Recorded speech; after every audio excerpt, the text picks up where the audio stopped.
Pusiste un canto en mi alma y lo tengo que cantar. Tu espíritu en mi vida me hace proclamar. En mi corazón te quiero alabar. Pusiste un canto en mi alma al hacerme.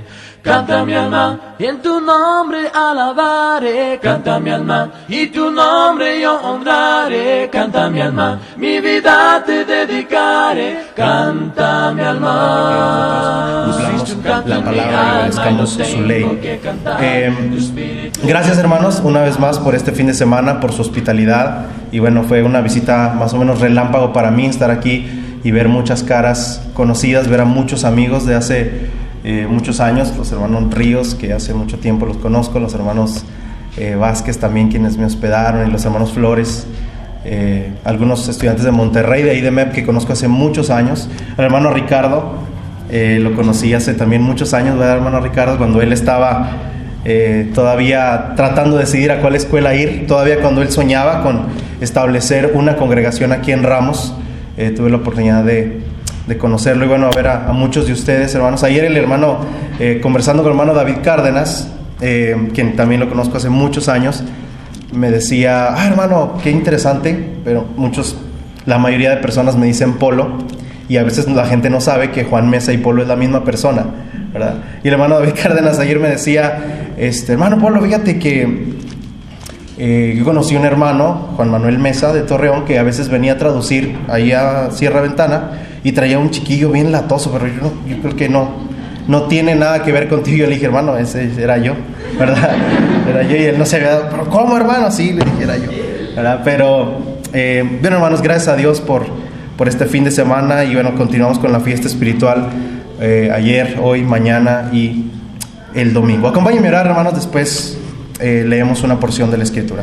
Padre, gracias te damos en esta noche, y en el nombre de Jesús nos dirigimos ante tu presencia, nos dirigimos ante ti, para que bendigas esta noche, bendigas el estudio de tu palabra, abras nuestro corazón, nuestra mente, Señor, y que seas tú quien hable a través de ella. Gracias una vez más por este tiempo juntos. Bendice lo que hemos de conversar, lo que hemos de reflexionar y el resto de nuestro día. Te lo pedimos en nombre de Cristo Jesús. Amén.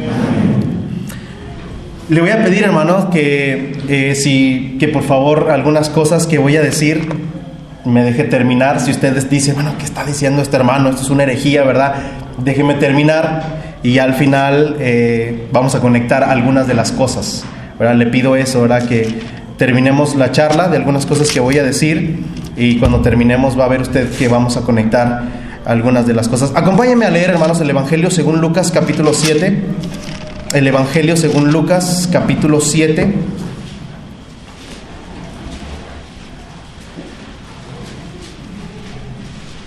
Versículo 19.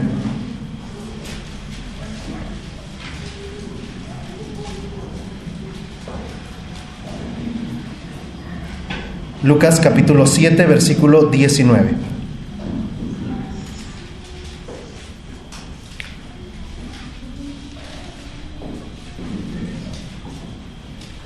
Dice la palabra de Dios, hermanos, y los envió al Señor, Juan el Bautista, para que le preguntaran. Fíjese bien esta pregunta, hermanos: ¿eres tú el Mesías a quien hemos esperado, o debemos seguir buscando a otro? Si usted tiene la Reina Valera en sus manos, dice el texto: ¿eres tú el que ha de venir, o esperamos a algún otro?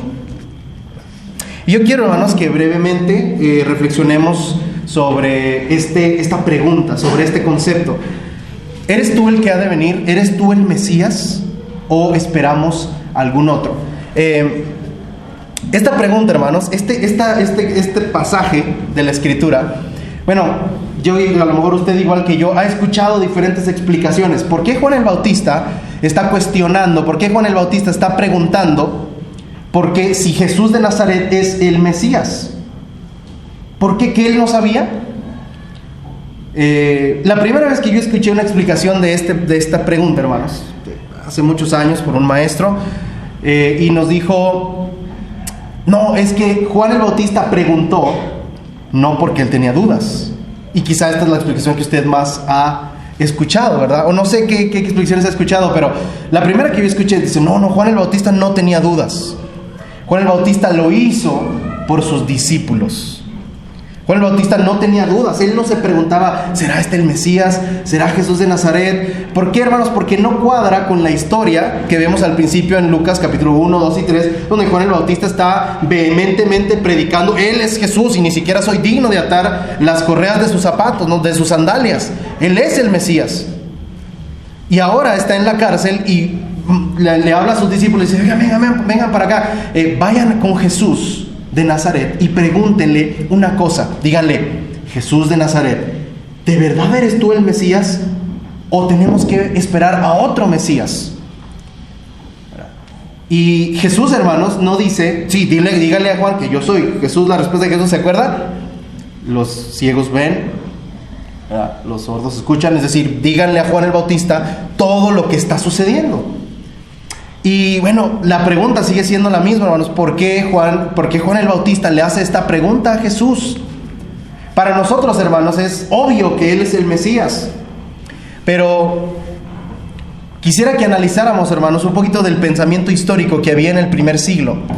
Un poquito de la mentalidad que había entre los judíos. Y voy a tener que ponerme acá para poder ver la pantalla. Para la mentalidad que había, hermanos, en el primer siglo en cuanto a los Mesías. ¿Sí? A lo mejor otra vez yo se lo repito, para nosotros, hermanos, es obvio que Jesús de Nazaret es el Mesías, es el ungido, ¿verdad? Y desde el primer libro de Samuel, el concepto de unción de Cristo, de el Mesías, empieza a apuntar a Jesús de Nazaret. Y esto se une en los evangelios. Para nosotros, otra vez, es obvio, es Jesús de Nazaret, no hay pregunta, no hay duda, es Él. Pero ¿por qué tanta gente, hermanos? ¿Por qué tanta gente preguntaba, ¿es el Mesías? ¿Será el Mesías? ¿Por qué tanta duda? Nosotros en nuestros sermones, ¿cómo criticamos a los fariseos de que no creían en Él? ¿Verdad? Les damos duro a los pobres fariseos. Ellos tenían en sus narices al Mesías y no creyeron en Él. Hermanos, no es tan fácil. No es tan fácil. A veces somos un poco injustos con los fariseos. Porque no era tan fácil creer en un Mesías en un siglo en donde hubo 300 de ellos. Donde hubo 300 hombres que se levantaron y proclamaban ser el Mesías. Y muchos de ellos obraron milagros. Y muchos de ellos tenían grandes seguidores. Y muchos de ellos murieron, hermanos. Y muchos de ellos fueron crucificados. Y en varios de ellos se puso en su cabeza, Él es el rey. ¿De quién? De los judíos. Y en un mundo en donde los Mesías, hermanos, hay Mesías para aventar para arriba, gente que entregó su vida, gente que obró milagros, por lo menos es lo que cuentan algunos historiadores, gente que se levantó, hermanos, y a dar un golpe. Y viene otro Mesías de Nazaret, que casi muchos de ellos eran de Galilea, la gran mayoría eran de Galilea.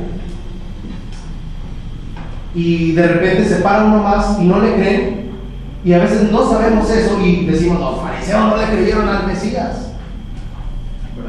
Y mire, rápidamente, de manera muy breve, yo quiero mencionarle que cuando se estudia a los Mesías desde la perspectiva secular, es decir, cuando un judío, cuando un hebreo toma clases de historia, ellos recuerdan a 4 Mesías particularmente, hubo muchísimos de ellos. Y bueno, esta es la pregunta, hermanos, que se hizo ahí en Lucas capítulo 7. Este cuadro, hermanos, fue uno de los primeros cuadros como del tercer siglo. Nosotros sabemos que Jesús no se parece nada de eso, pero esto fue uno de los primeros cuadros, hermanos, que hubo en el tiempo del monaquismo, de los primeros retratos de Jesús que hubo. Y pues a partir de eso mucha gente empezó a creer que Jesús era más o menos así. La gente preguntaba, ¿cómo es Jesús? ¿Quién es Jesús? Y por ahí en el tercer siglo pintaron este cuadro. No tenemos hoy mucho tiempo, hermanos, para entrar en las dos profecías, tanto de Zacarías como la de Jeremías, pero basados en varias de las profecías, fíjese bien, basadas en varias de las profecías de Jeremías y de Zacarías unidas, para el tiempo de Jesús, ellos habían concluido que el Mesías tenía que pasar por 6 pasos. ¿Cómo sabremos que vino el Mesías?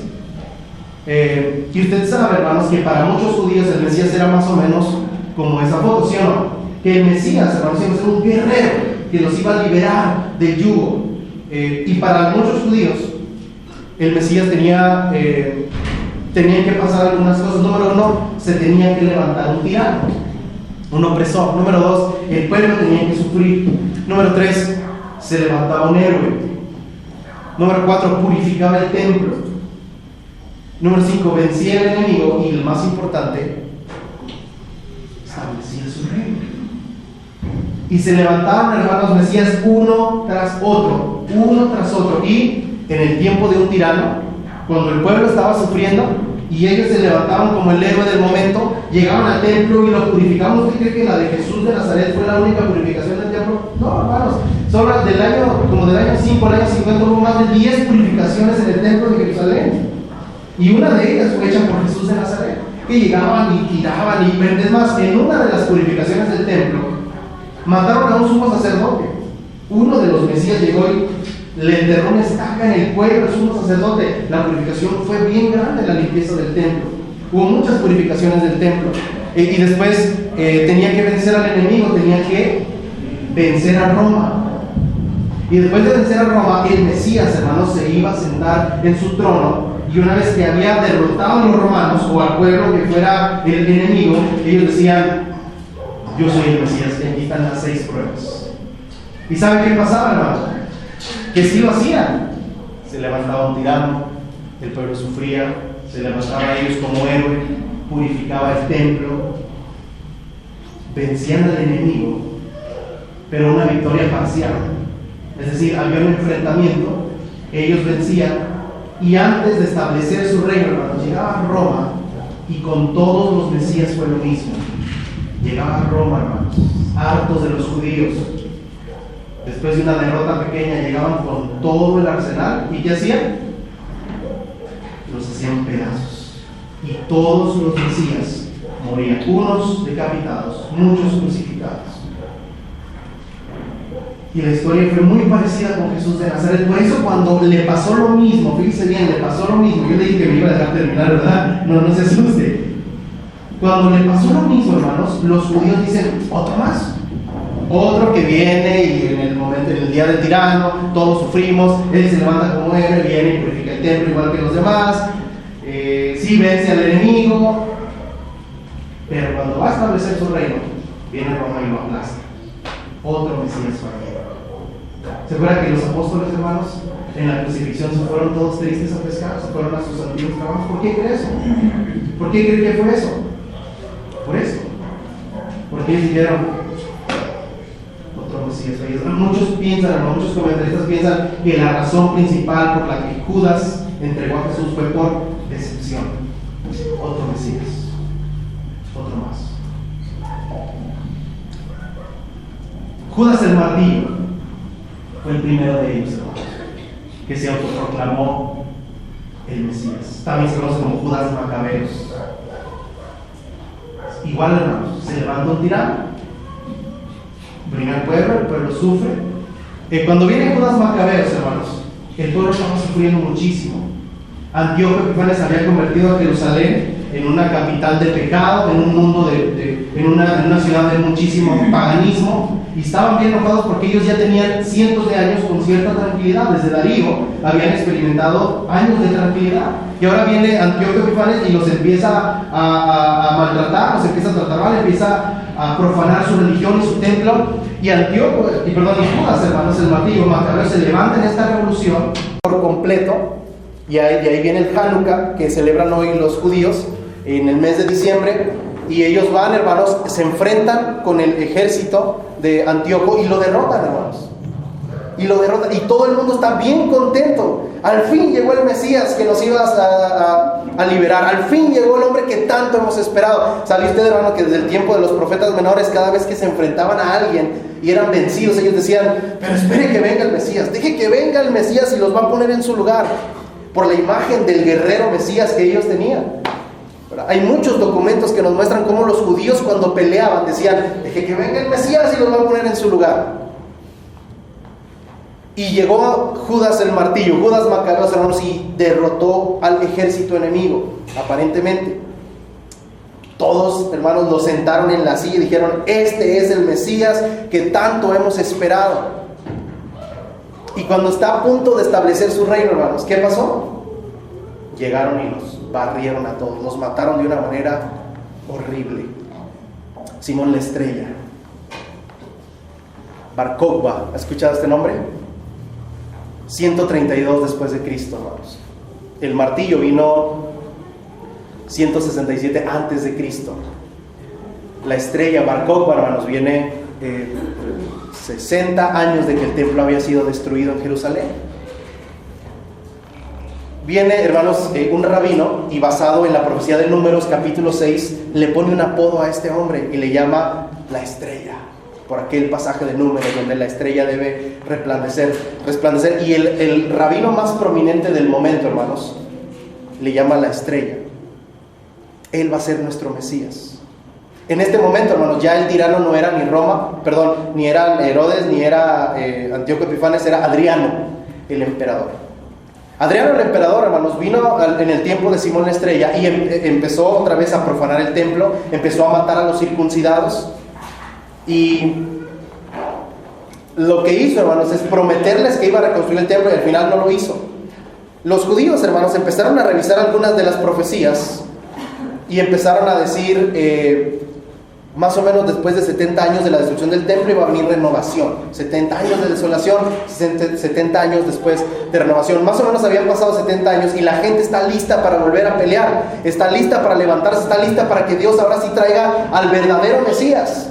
Porque para muchos judíos en el 132 Jesús de Nazaret no era el verdadero Mesías. Usted sabe que muchos, para la mayoría, Jesús de Nazaret no era el Mesías que ellos esperaban. En el 132 lo siguen esperando. Viene Simón la estrella, viene el rabino y le pone el apodo. Todos, hermanos, empiezan bien contentos a decir que Él los va a liberar, y empiezan a tener enfrentamientos, y el ejército de Simón la estrella, de Bar Kokhba, empieza a vencer. Miren, estaban tan emocionados, hermanos, que en el 132 empezaron a sacar nuevas monedas. Unas monedas nuevas que decían año 0. ¿Sí ve el 0? Año 0, año 1, año 2. Y en varios museos, hermanos, se encuentran estas monedas judías que dicen año 0, año 1, año 2, porque ellos empezaron a fabricar las monedas porque dijeron, todo va a empezar de nuevo.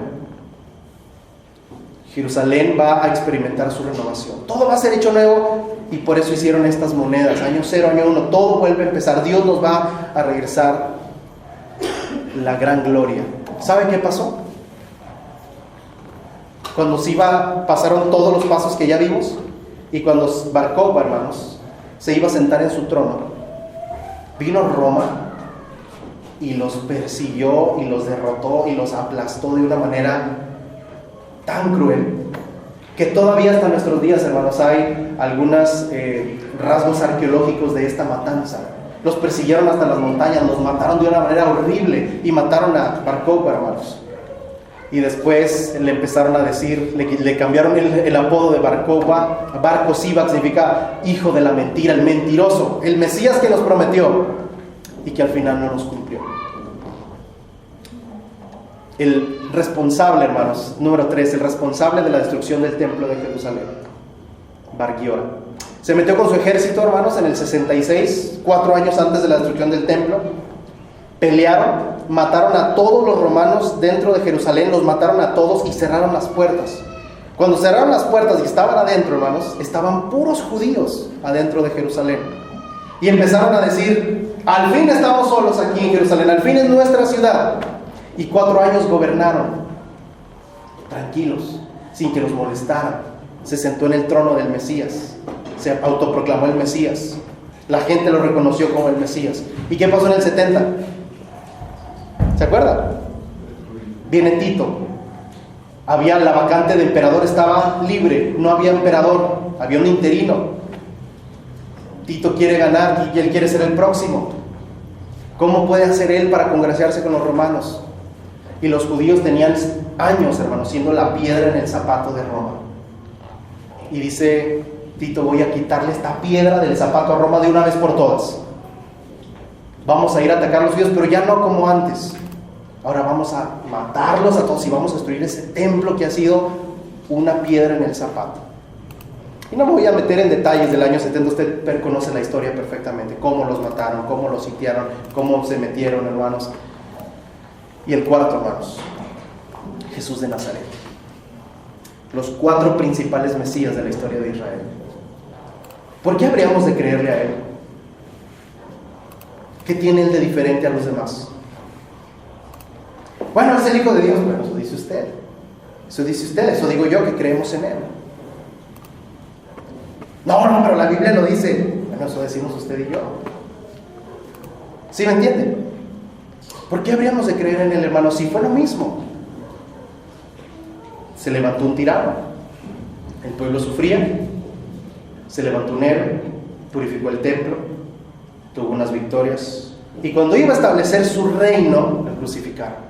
Murió horrible, igual que muchos otros Mesías. He aquí la diferencia, hermanos. La gran diferencia, hermanos, entre Jesús de Nazaret. ¿Por qué hoy nosotros, en medio de 300 Mesías que tuvieron una historia heroica, hoy venimos aquí a adorar su nombre? ¿Por qué hoy venimos nosotros a decir que Él es el Mesías? ¿Por qué decimos nosotros que está a la diestra del Padre?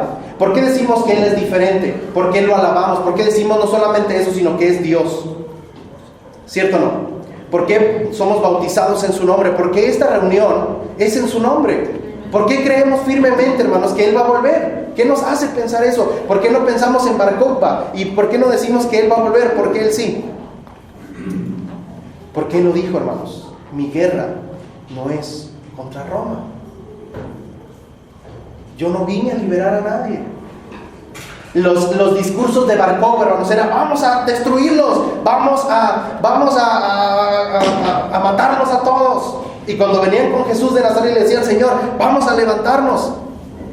¿Qué le decía a sus discípulos? Pudiéramos citar cientos de textos donde Jesús dijo, si me persiguieron a mí, ¿qué? También los van a perseguir a ustedes. Mateo capítulo 5. Bienaventurado cuando por mi causa los persigan, los vituperen. ¿Estableció Jesús el reino? ¿Llegó al sexto paso? Aquí estamos, hermanos. Creemos nosotros firmemente que el reino lo estableció, pero Jesús insistió, mi reino no es de este mundo. ¿No se lo dijo Él a Pilato cuando lo entrevistó? Tú eres el rey de los judíos. ¿Y qué le dijo Jesús? ¿Mi reino qué? Mi reino no es de este mundo. Mi reino no es de este mundo. Y Apocalipsis 1:6, hermanos, hablándole a los cristianos, ustedes son reyes y sacerdotes. ¿Para qué va el Señor a nombrar reyes si no hay reino? El Señor nombró reyes, Apocalipsis 1:6, porque hay un reino que Él estableció, pero Él lo dijo, no es de esta tierra. Yo no vine aquí a pelearme con los romanos, yo vine aquí a aplastar a Satanás, no al emperador. Era necesario que el Mesías muriera. La diferencia, hermanos, más grande y más significativa, que los 300 Mesías están en su tumba, pero Jesús está a la diestra del Padre. Pero Jesús está a la diestra del Padre.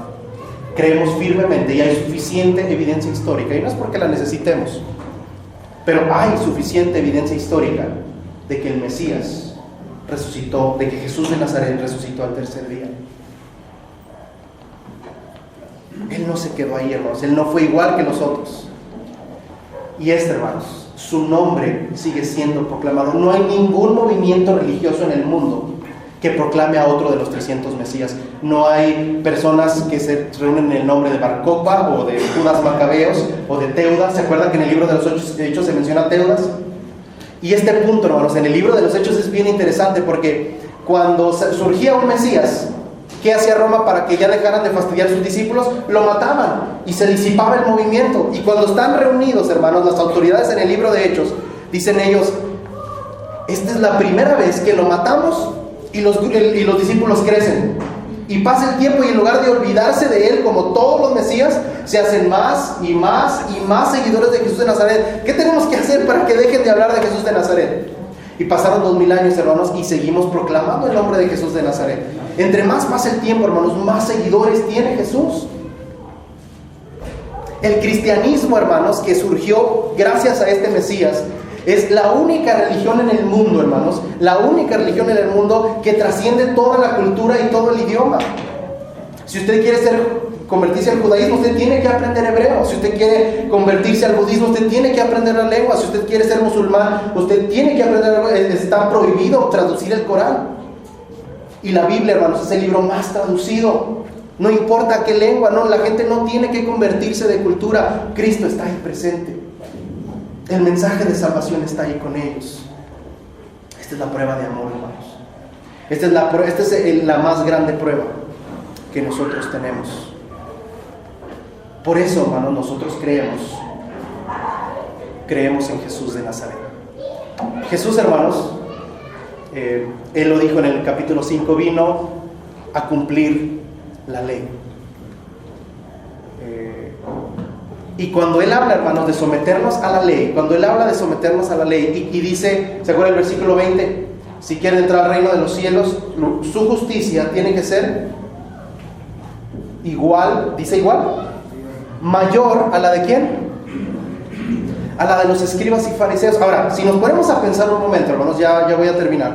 Si nos ponemos a pensar un momento, hermanos, la justicia, en la religiosidad, los detalles de agradar a Dios de los judíos y los fariseos, nadie les podía ganar. Mire cómo se enredaban esas cuerdas en sus manos y con una cajita ahí que tenía los textos que ellos creían, el Shema, Deuteronomio 6, del 4 al 6, y algunos de Deuteronomio 32, la canción de Moisés, algunos pasajes ahí. Ellos tenían todo perfectamente. Un fariseo veía a otro y veía que su turbante estuviera bien, que el manto de oración estuviera bien, que tuviera perfectamente bien el borde del manto, que lo forraban de color azul, que tuviera todo perfectamente conforme a la ley, conforme a los detalles.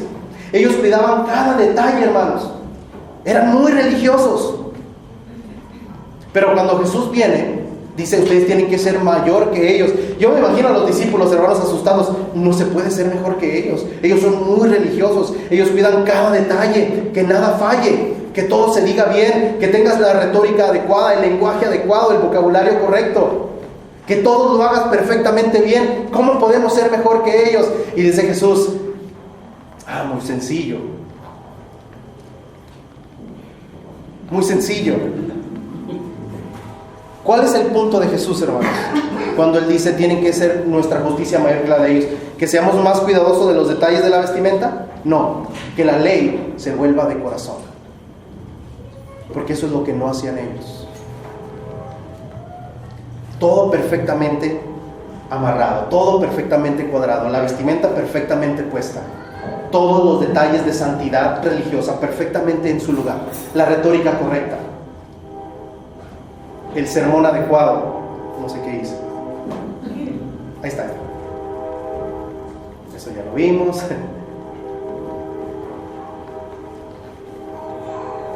Todo perfectamente bien.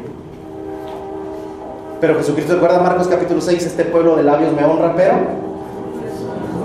pero su corazón está lejos de mí. Por eso Jesús dice, su justicia tiene que ser mejor, tiene que ser de verdad. Y existe, hermanos, el legalismo.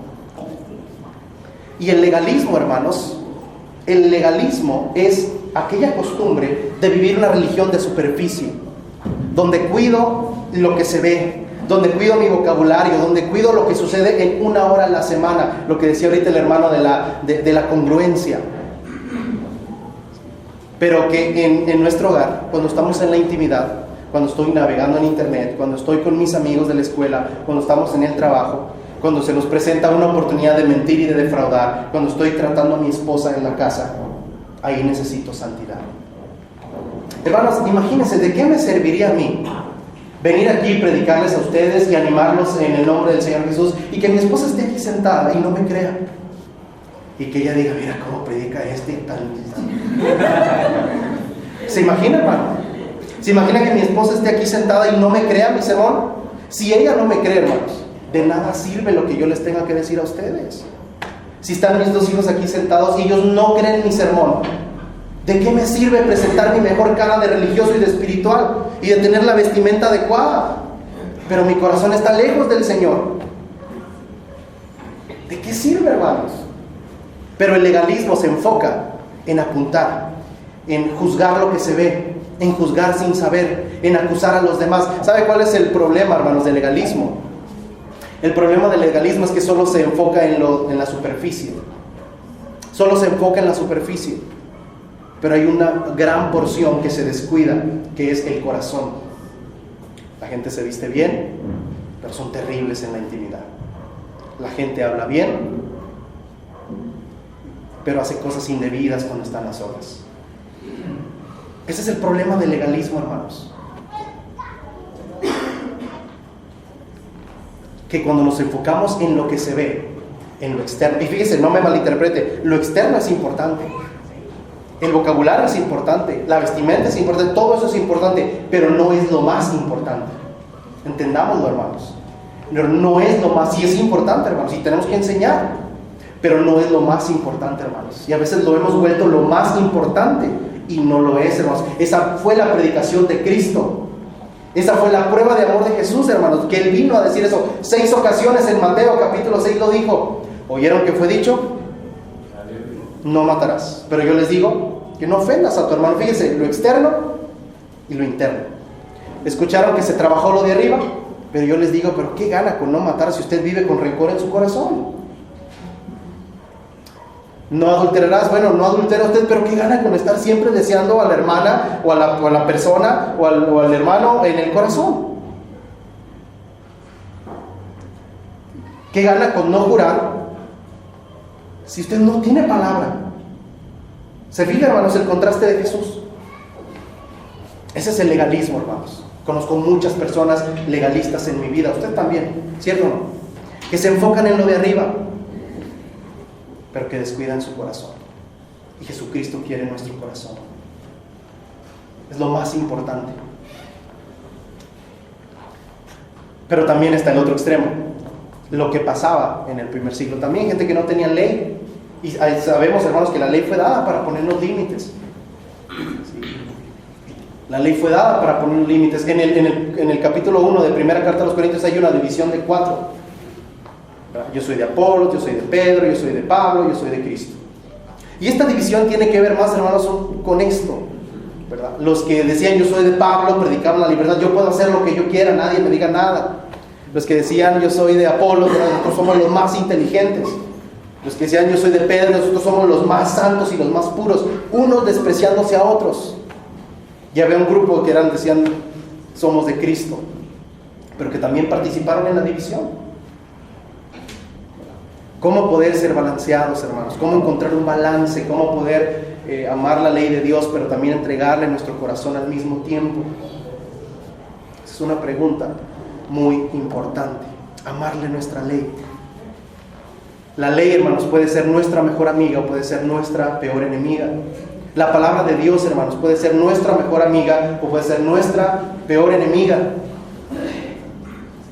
Si usted ha manejado alguna vez en la lluvia o en la neblina, sabe que los señalamientos son su mejor amigo en ese momento. En ese momento el carro de enfrente es su mejor amigo en ese momento. ¿Sí o no? La ley puede ser mi mejor amiga o puede ser mi peor enemiga. Puede ser la que me salva la vida o puede ser la que me condena. Usted decide cómo va a vivir la palabra de Dios. Pero Jesucristo, hermanos, Jesucristo nos invita a que vivamos por Él desde nuestro corazón. A que los mandamientos partan de nuestro corazón. A que no nos enfoquemos ya en la superficie, hermanos. Y hay personas, hermanos, que han construido su vida espiritual. Han construido su vida espiritual en lo que se ve, en lo externo, en la superficie. Y la pulen muy bien y la lavan muy bien. Y después vienen los casos en la iglesia. Nunca me imaginé, ¿sí o no? Nunca me imaginé que el hermano era capaz de eso. Claro, porque se la pasó puliendo la superficie, pero jamás entregó su vida a Cristo. Pero jamás entregó su corazón a Cristo. Hablaba muy bien, se vestía muy bien, etcétera. Todo perfectamente bien. Exhortaba a todos ahí en la iglesia. Fájese, no se peine así, no se peine así. Está bien, bueno, está bien, me peino bien, pero ¿y el corazón?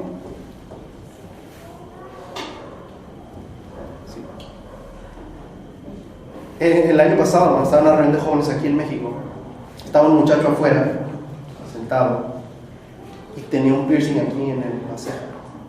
Y le dije, ¿por qué no te metes a la reunión? No me dejaron entrar. Me dijeron que me lo quitara. No, vente, dije, métete conmigo. Si hay problemas, le dices que fue Ricardo Reyes. Entonces le dije, no, ven conmigo, vamos a entrar. Tienes que escuchar la palabra. Y se acabó la reunión y no habían dicho el amén cuando me habían llamado. Oye, hay 2 hermanos que quieren orar contigo. ¿Que por qué metiste al muchacho? Ya el resto de la historia no se la cuento, ¿no? Pero yo dije, hermano, mire, no me gustan los piercings, no usaría uno, no estoy en contra de ellos, creo que tenemos que tener respeto.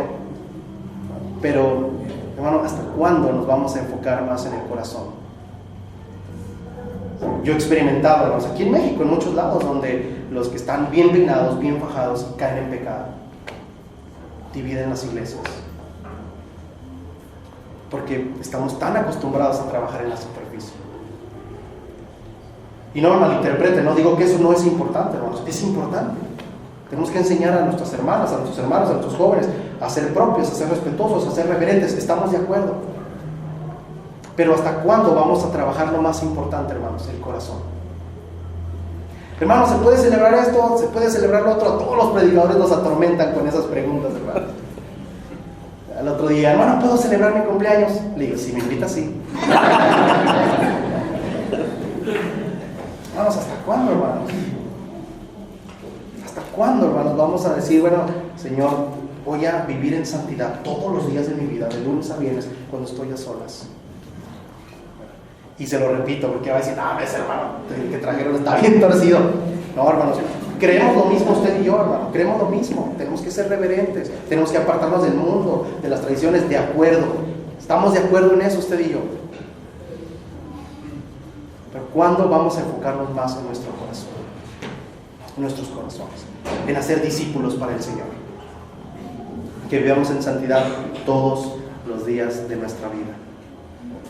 Hermanos, Cristo nos dio una gran prueba. A mí me encanta ver la historia de los Mesías, hermanos, porque me hace confirmar que creemos en el correcto, que Él resucitó de los muertos y que Él es nuestra esperanza y que Él nos dio esta gran prueba de amor. ¿Y nuestra prueba cuándo? ¿Y nuestra vida en santidad cuándo? Yo sé que muchos viven en santidad, gloria a Dios por ello, pero sigamos luchando, hermanos. Sigamos luchando por la santidad de todos los días. Sigamos luchando por vivir la vida en Cristo. ¿Se acuerda ayer que hablamos de la didaqué, del sermón del monte, de la reforma, del monte? ¿Se acuerda que hablamos de eso? Y concluimos con que Cristo espera de nosotros que vivamos la vida en Él. Cristo espera eso de nosotros. Y yo quisiera hacerte una invitación esta noche y decirte, hermanos, que Jesucristo quiere tu corazón. Yo quiero decirte, yo te felicito en el nombre del Señor porque te vistes bien. Yo te felicito en el nombre del Señor porque te sabes peinar apropiadamente para venir aquí. Pero el Señor quiere tu vida entera. El Señor quiere tu corazón. Quiere cada segundo. Quiere que le adores a cada paso que das. ¿Podremos?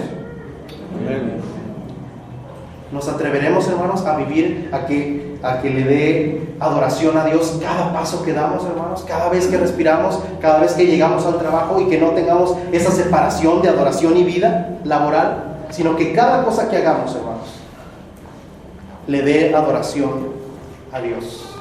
No tienes que ser predicador para trabajar en el ministerio. Hay hermanos, a veces, hermanos, cometemos el grave error de que un hermano empieza a sobresalir y lo mandamos a estudiar y lo echamos a perder. No siempre todos los hermanos colaboradores son buenos predicadores. No todos pueden pasar al púlpito, hermanos. No es el talento de todos. Hay hermanos que bendicen, tienen grandes ministerios siendo ingenieros, ¿sí o no? Hay hermanos que tienen ministerios siendo doctores, hermanos, siendo otras cosas, son ministros vocacionales. Sin ellos la iglesia no sería posible. Esto quiere decir, hermanos, que todos podemos servir al Señor tiempo completo, sin necesidad de ser predicadores. Y el Señor quiere eso de tu vida. Yo quiero invitarte en esta noche. Si hemos pulido tanto la superficie, si nos hemos enfocado tanto en lo que se ve, quiero decirte que el Señor quiere tu corazón y que el Señor quiere que se lo entregues hoy. Que vivas todo lo que vives, lo vivas por Él, porque Él dio todo por ti. Pongámonos de pie, hermanos, y vamos a cantar un himno de invitación. Que el Señor les bendiga.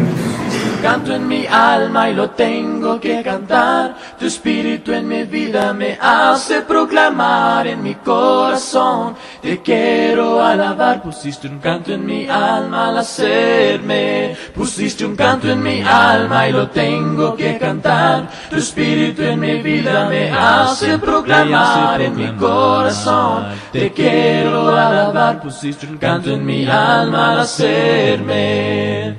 Canta mi alma y en tu nombre alabaré. Canta mi alma y tu nombre yo honraré. Canta mi alma, mi vida te dedicaré. Canta mi alma. Pusiste un canto en mi alma y lo tengo que cantar. Tu espíritu en mi vida me hace proclamar en mi corazón. Te quiero alabar. Pusiste un canto en mi alma al hacerme. Pusiste un canto en mi alma al hacerme. Pusiste un canto en mi alma al hacerme.